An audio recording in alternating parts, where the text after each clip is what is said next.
माननीय सभापति महोदय, आपने बजट पे चर्चा करने के लिए समय दिया, उसके लिए धन्यवाद।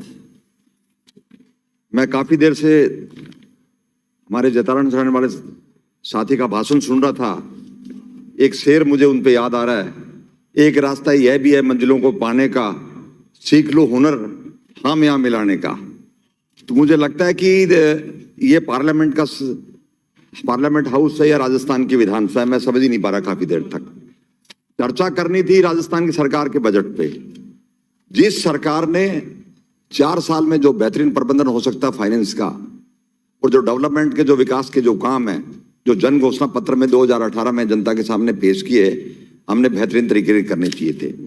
किसी साथी ने बजट को लेके क्या बजट लीक हो गया, किसी साथी ने आंकड़ों के हिसाब से पेश अपना वक्तव्य प्रस्तुत किया। लेकिन मैं आपसे निवेदन करना चाह रहा हूं कि भारत सरकार के बजट से राजस्थान सरकार के बजट की तुलना आप नहीं कर सकते। भारत सरकार का जो रेवेन्यू कलेक्शन, जो हाईएस्ट रेवेन्यू कलेक्शन है, वो सेंट्रल एक्साइज और कस्टम से आता है, करीब करीब उससे सरकार चलती है। राजस्थान सरकार के पास में सीमित सोर्सेज हैं बजट के, उसके बावजूद भी हर क्षेत्र में जो विकास के आयाम स्थापित किए हैं, इसके लिए राजस्थान की सरकार के मुखिया इसके लिए धन्यवाद के पात्र हैं। और राजस्थान की जनता के आशा के अनुरूप हमने जो काम किया है, इतिहास इस बात का साक्षी रहेगा। आप निश्चित तौर पर रहे, आने वाला समय इस बात को आपको बताएगा किस तरीके से देश में महंगाई बढ़ रही है, किस तरीके से देश का हालात जो है वो भी आपके सामने है। हमने महंगाई के बावजूद भी, आर्थिक स्थिति कमजोर थी स्टेट की, हमने वैट कम करके करीब 13,000 करोड़ रुपए का जो वार्षिक वित्तीय जो घाटा था, जो नुकसान था, वो भी हमने झेला सरकार ने।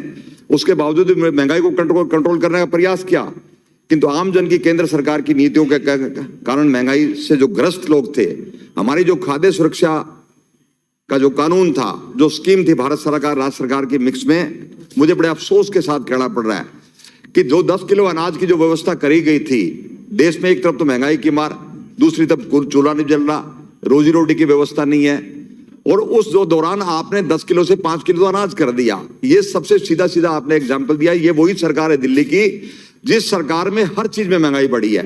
घी ले, आटा तेल ले, दूसरे इंफ्रास्ट्रक्चर काम, हर चीज में महंगाई बढ़ी है। और महंगाई का आलम इतना है कि जितना शब्दों से व्याख्या नहीं किया सकता, लोग इस बात को महसूस कर रहे हैं। लेकिन राजस्थान के मुख्यमंत्री ने मानवता के आधार पे जो महंगाई के लिए जो फैसला किया है, और ये तय किया गया है कि निःशुल्क राशन के साथ पड़ती हमें अन्नपूर्णा फूड पैकेज देने का जो फैसला किया है, वो स्वागत योग्य फैसला है।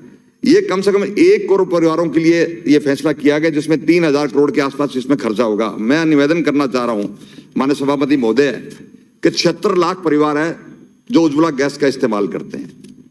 और वो जब उज्ज्वला गैस स्कीम जब चालू करी गई थी भारत सरकार ने, तब तो लोगों ने वो सिलेंडर भरवाए थे।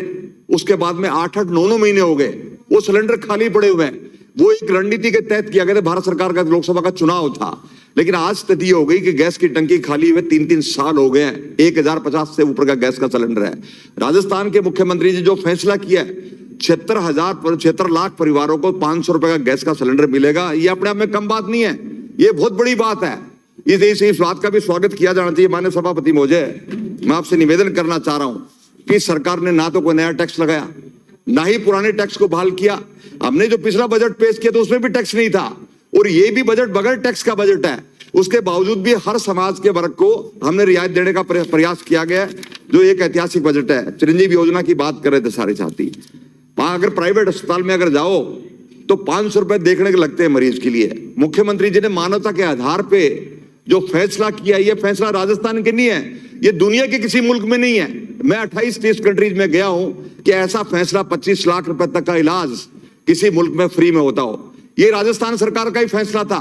राजस्थान के सरकार के मुखिया की दरिया दिल थी कि मानवता के आधार पे स्वस्थ राजस्थान का संकल्प जो 2020 में हमने लिया था इसी विधानसभा में, उसके दृष्टिकोण को आगे बढ़ाते ये फैसला किया गया। स्वागत से 5 लाख का से 10 लाख का दुर्घटना बीमा योजना भी हमने चालू की है। और मैं आपसे निवेदन करना चाह रहा हूं कि हमने किसान का बजट हमने पेश किया, और किसानों की बात हमारे चूरू से आने वाले सांसद हमारे साथी ने करी कि भारत सरकार ने किसानों के बारे में बड़े फैसले किए हैं। राजस्थान सरकार ने किसानों के बारे में कोई अच्छा फैसला नहीं किया। हमने पिछला 11 मिशन के साथ में किसानी का बजट पेश किया था। ये एग्जाम्पल था राजस्थान की सरकार का कि किसानों के लिए अलग से बजट पेश किया ताकि देश के किसानों के लिए कितना कितना पैसा हमने खर्च किया है। और अब की बार 12वां मिशन हमने उसमें शामिल किया है। और यही सरकार है जो किसानों की सरकार है। मैं आपसे निवेदन करना चाह रहा हूं, आप स्वामीनाथन कमीशन की आप बात कर रहे थे, ये पहली बार डॉक्टर मनमोहन सिंह जी ने स्वामीनाथन कमीशन कमेटी बढ़ाई थी। वो इस आधार पर बढ़ाई गई थी कि देश के किसान की हालात खराब है और हालात खराब है, उस किसान की हालात को ठीक करने के लिए उसकी फसल का जो जितनी कीमत है उसे डबल मिलना चाहिए। इसी आधार पर यह फैसला किया गया था। लेकिन हमारी सरकार ने उस कमेटी को लागू करने का फैसला किया और कोशिश करी, उसी के तहत ही 72,000 करोड़ का अगर कर्जा माफ किया था पहली बार किसान को संबल प्रदान करने के लिए, वो सरदार मनमोहन सिंह जी ने किया था। सरदार मनमोहन सिंह जी ने किया था 72,000 करोड़ का कर्जा माफ कि हिंदुस्तान के किसान को जो आत्महत्या कर रहे थे उसको थोड़ा बहुत संबल प्रदान करे। अगर मैं निवेदन करूं स्वामीनाथन कमीशन की रिपोर्ट का, आप ही की सरकार थी, आप ही के प्रधानमंत्री थी 2014 में, जिसने 2022 में किसान की आमदनी को दुगने करने की बात कही गई थी। आज किसान की हैसियत, हिंदुस्तान के किसानियत की हैसियत 6,000 रुपए आपने मानी है, मात्र 6,000 रुपए मानी है। जो जनदाता है, जो जमीन का मालिक है, जो जमीर है, उसकी आपने हैसियत को 6,000 बना। आप किसानी कैसे पार्टी हो सकते हो? ये पहली सरकार थी कांग्रेस की 1952 के अंदर, जब पहली बार इस देश के अंदर अगर जमीन का अधिकार किसी ने दिया था, कांग्रेस पार्टी ने दिया, पंडित नेहरू ने दिया था। हम लोग जमीन नहीं खरीद सकते थे। आज काश साथी बैठे, किसान बैठे हुए, आप जमीन के मालिक नहीं हो सकते थे। अगर जमीन खरीदने का अधिकार दिया था तो वो कांग्रेस पार्टी ने देश में पहली दफा दिया था। गरीब को मकान दिया, कांग्रेस पार्टी ने दिया।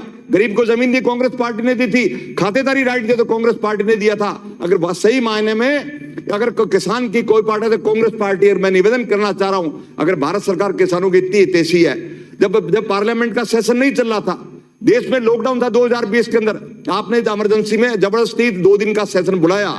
और बगैर चर्चा के 3 खेती बाड़ी के कानून आपने पास किए और एमएसपी का इशू आज तक पेंडिंग है। जो पहली दफा पंडित नेहरू ने इस देश के अंदर एमएसपी का इशू लेके आए थे, किसान को उसकी फसल का मुआवजा मिले और उसे उसकी फसल का दाम मिले।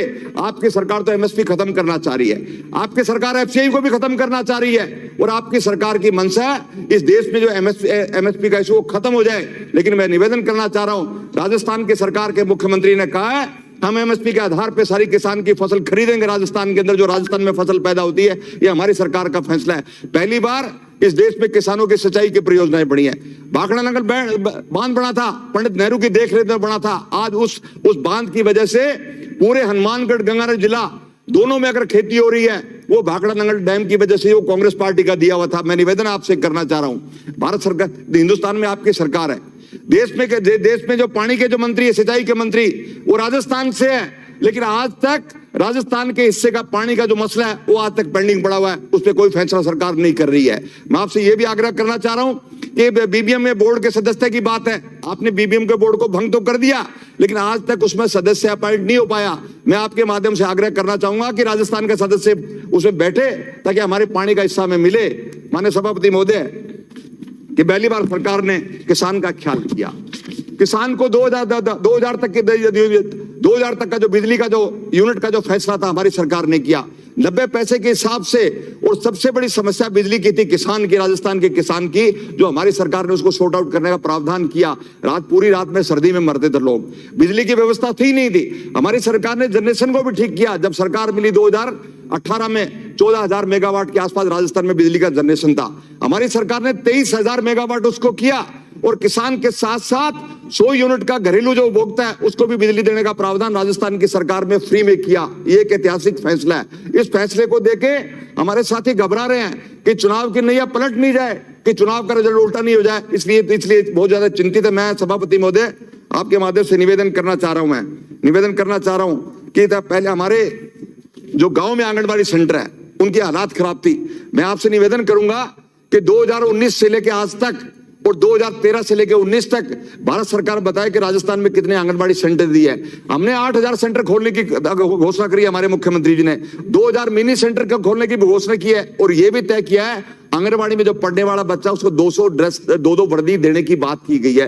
क्योंकि आंगनबाड़ी में गरीब के जो बच्चे पढ़ते हैं, सरकार की स्कीम गरीब के लिए होती है। वो बड़ा आदमी आंगनबाड़ी में के सेंटर में बच्चे नहीं जाते, उसके गरीब के बच्चे जाते हैं। इसलिए सरकार ने प्राथमिकता के आधार पर यह फैसला किया कि आंगनबाड़ी सेंटरों को बढ़ावा दिया जाए ताकि गांव में वातावरण में। ये बजट जो है ये बजट युवाओं का बजट है, ये बजट किसानों का बजट है, और हमारी सरकार ने युवाओं का, खास करके युवाओं का ख्याल रखा गया है। और सरकार ने यह तय किया है कि नौजवान साथी है जो हमारा एग्जाम देने के लिए जाता है, उसका एक दफा रजिस्ट्रेशन के बाद किसी एग्जाम का कोई पैसा नहीं लगेगा, उसके बस में किराया भाड़ा नहीं लगेगा। दूसरी व्यवस्था सरकार ने की, उसको संबल प्रदान करने का प्रयास किया। और यही राजस्थान की सरकार है जिस सरकार ने 1.5 लाख से ऊपर नौकरी में भर्ती की गई है। और मैं निवेदन करना चाह रहा हूं सभापति महोदय, भारत सरकार की अगर मैं बात करूं, पिछले 3 साल से केंद्र सरकार की कोई नौकरी नहीं है एक्सेप्ट यूपीएससी के अलावा। 3 सरकार से केंद्र सरकार की भर्ती बंद है, अगर है तो फौज की भर्ती, वो भी 4 साल की कर दी गई जो फौज की भर्ती है। ये नौकरी के किस आधार पे नौकरी दे सकते हैं? अगर केंद्र सरकार का बजट आप देखें, यूनियन बजट, किस बात की नौकरी देने का नौकरी का प्रावधान किया गया है? पिछले 7-8 साल का अगर डेटा देखो तो भारत सरकार में नौकरी की व्यवस्था खत्म कर दी गई। आने वाले समय में जो बाकी नौकरी है वो भी 10-10 साल की करने का प्रयास किया जा रहा है। इस सरकार से उम्मीद नहीं करना चाहिए। ये वही प्रधानमंत्री नरेंद्र मोदी जी जिसने 2 करोड़ लोगों को रोजगार देने की बात करी थी 2019 के अंदर, आज क्या बात हो गई है? आज नौकरी सारी गायब हो गई है। आपने ओपीएस भी बंद कर दी, आपने दूसरे भी बंद कर दिए। जिस सरकार ने जिस कर्मचारी को, नौकरी तो बहुत दूर की बात है, जो काम कर रहा था सरकारी कर्मचारी, उसके ओपीएस को भी आपने बंद कर दिया। 2004 में जो फैसला किया था भारत सरकार ने, मैं मुख्यमंत्री जी का धन्यवाद क्यों करूंगा कि मानवता के आधार पे आपने सरकार के कर्मचारियों को जो ओपीएस का फैसला किया है, यह ऐतिहासिक फैसला होगा। इतिहास में नाम होगा इस बात का, आने वाली पीढ़ी आपको दुआएं देगी कि उसके भविष्य को सुरक्षित करने के लिए आपने जो फैसला किया, निश्चित तौर पे यह ऐतिहासिक फैसला है। अभी 3 दिन पहले सभापति महोदय, राज्यसभा में प्रधानमंत्री जी का रिप्लाई था, राज्यसभा में प्रधानमंत्री जी का रिप्लाई था, इंडिकेट क्यों उन्होंने किया कि जिस स्टेट ने ओपीएस को लागू किया है उसको टाउंट किया गया प्रधानमंत्री के माध्यम से। क्या देश के प्रधानमंत्री का यह काम है क्या? ये सरकार का नीतिगत फैसला है। कोई सरकार कर सकती है तो उसने किया, जो नहीं कर सकती है नहीं किया। लेकिन सभापति महोदय, मैं प्रस्ताव करता हूं कि सदन का समय 1.5 घंटा बढ़ाकर 6:30 बजे तक कर दिया जाए। ठीक, ये सभापति महोदय नीतिगत फैसला सरकार का। कौन सी सरकार ओपीएस लागू कर रही है? कोई नहीं कर रहा। हमने फैसला किया, ये हमारा आर्थिक भार हमारे स्टेट का। हमने स्टेट के कर्मचारियों को, कॉर्पोरेशन के कर्मचारियों को, यूनिवर्सिटी के कर्मचारी को, बाकी स्टेट के सारे कर्मचारियों को अगर ओपीएस दिए, इसमें कौन सी बुराई बात है? सवाल इस बात का कि इनके हाथ से समय निकल गया, इनके हाथ समय निकल गया। आज सरकारी कर्मचारियों में इस बात का प्रचार, अशोक गहलोत की लोकप्रियता है कि आने वाले 2023 के चुनाव में निश्चित तौर पे कांग्रेस के पक्ष में वोट पड़ रहा है। इस बात को चिंता सताई जा रही है, क्योंकि ये एग्जाम्पल हिमाचल में देख चुके हैं ये लोग, हिमाचल में एक्सपेरिमेंट हो चुका है। और मैं आपसे निवेदन करना चाह रहा हूं, बार बार श्रीलंका की बात करते हैं लोग, बार बार पाकिस्तान की क्यों नहीं बात करते? पाकिस्तान हिंदुस्तान साथ आजाद हुए थे, हमारी कंट्री का हिस्सा था वो। आज पाकिस्तान का आधार क्या था? जात और धर्म के आधार पर पाकिस्तान का आधार था। वो मुल्क बर्बाद हो गया, इकोनॉमी बर्बाद होगी उस मुल्क की। लेकिन यहाँ सेकुलर विचारधारा के लोग थे, ये सेकुलर कंट्री था। आज दुनिया की 5वीं बड़ी इकोनॉमी हमारा मुल्क इसलिए नहीं कि इनकी वजह से है।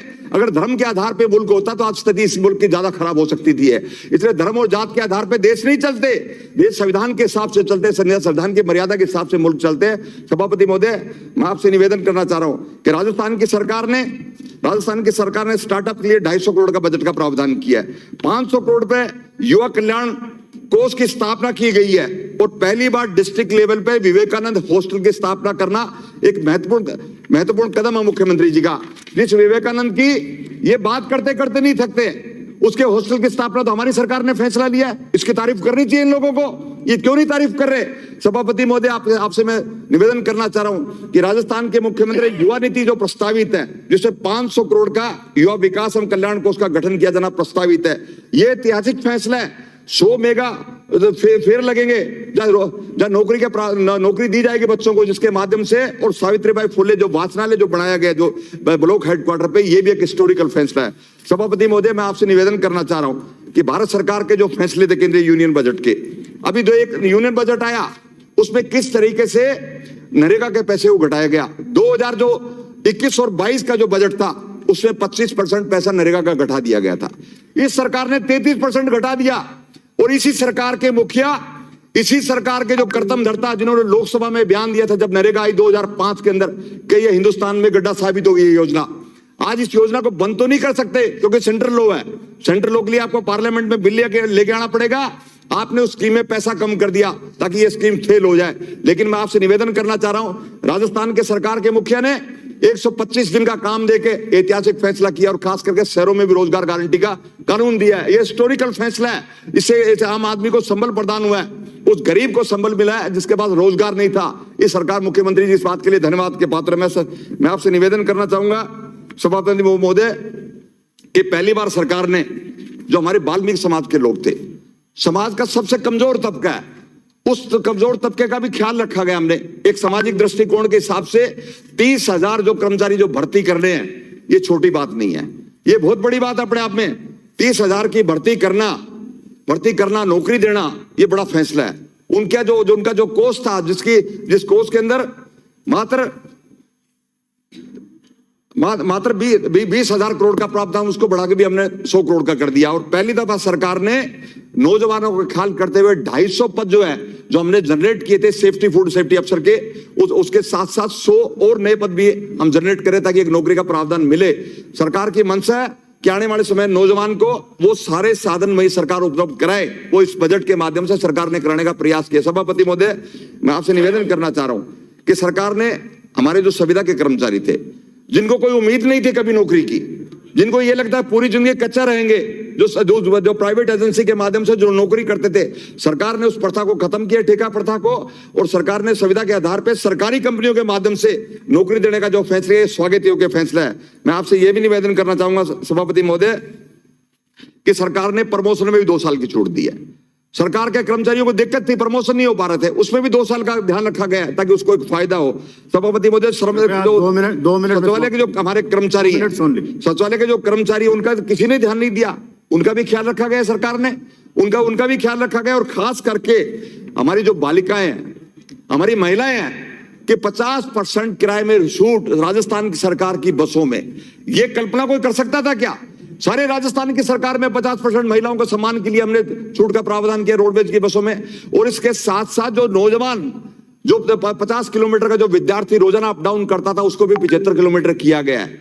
और जो विद्यार्थी एग्जाम देने के लिए है, उसको बिल्कुल फ्री कर दिया गया। ये छोटा फैसला नहीं है। और इसके साथ साथ सरकार ने जो 1000 नई बसें चलाने का जो फैसला किया है, ये भी ऐतिहासिक फैसला है, जिसका स्वागत किया जाना चाहिए। माननीय सभापति महोदय, आपके माध्यम से मैं निवेदन करना चाह रहा हूं, ये सरकार का जो बजट है, वो खास करके एजुकेशन के लिए समर्पित बजट है। पहली बार इतने कॉलेज खोले गए, महिला कॉलेज हमने खोले हैं, हमने कन्या महाविद्यालय खोले हैं, हमने ITI कॉलेज खोले हैं, हमने ट्रांसपोर्ट वाउचर की व्यवस्था की है। और इसके साथ साथ मैं आपसे निवेदन करूं कि शिक्षा के क्षेत्र में राजस्थान के मुख्यमंत्री नवाचार स्टार्ट किया है। सभापति महोदय, ये जो पूरा का पूरा जो बजट है, इस बजट के अंदर जो महत्वपूर्ण बात है वो राजस्थान के किसान की और सिंचाई की बात है, क्योंकि बगैर सिंचाई के किसान की खेती नहीं पक सकती। पहली बार सरकार ने सरन फीडर को, हमारे इंदिरा गांधी कैनाल को और दूसरी जो परियोजनाएं हैं उसमें पैसे का प्रावधान किया। और खास करके भाखड़ा के जो खाड़े थे हनुमानगढ़ गंगानगर के, जहां करीब करीब 11,000 जो भाखड़ा के जो खाड़े थे, जिसमें 1,32,000 हेक्टेयर जो कमांड एरिया है, जहां सिंचाई नहीं हो पा रही थी, पानी कम था, मुख्यमंत्री जी ने 500 करोड़ रुपए का प्रबंध करके उन खाड़ों की व्यवस्था करी है। माननीय सभापति महोदय, पिछले बजट में 14,860 करोड़ का हमने सिंचाई के लिए प्रावधान किया था, जिसमें 11,000 करोड़ की स्वीकृति प्रदान कर दी गई। इस साल 3600 करोड़ रुपए का प्रावधान किया गया, जिसमें अलग अलग सिंचाई योजनाएं हमारे योजनाएं हैं। सभापति महोदय, मैं आपसे निवेदन करना चाह रहा हूं, राजस्थान के फीडर पंजाब के क्षेत्र में 34 किलोमीटर की लंबाई में रीलाइन का काम के लिए 500 करोड़ की व्यवस्था की। सभापति, 1 मिनट के लिए। माननीय सभापति महोदय, कि पहली बार गांव और देहात का गांव और देहात का बच्चा जो अंग्रेजी पढ़ना चाह रहा था, जो अंग्रेजी पढ़ना की मंशा थी, उसके लिए 1,000 ग्रामीण शहर में अंग्रेजी मीडियम के स्कूल खोल रहे हैं, ताकि भविष्य में इस बात की उसको बना नहीं रहे कि मुझे किसी प्रकार की आगे पढ़ने का मौका दिया। आपने मुझे बोलने का मौका दिया, बहुत बहुत धन्यवाद। माननीय सभापति महोदय, बोलिए।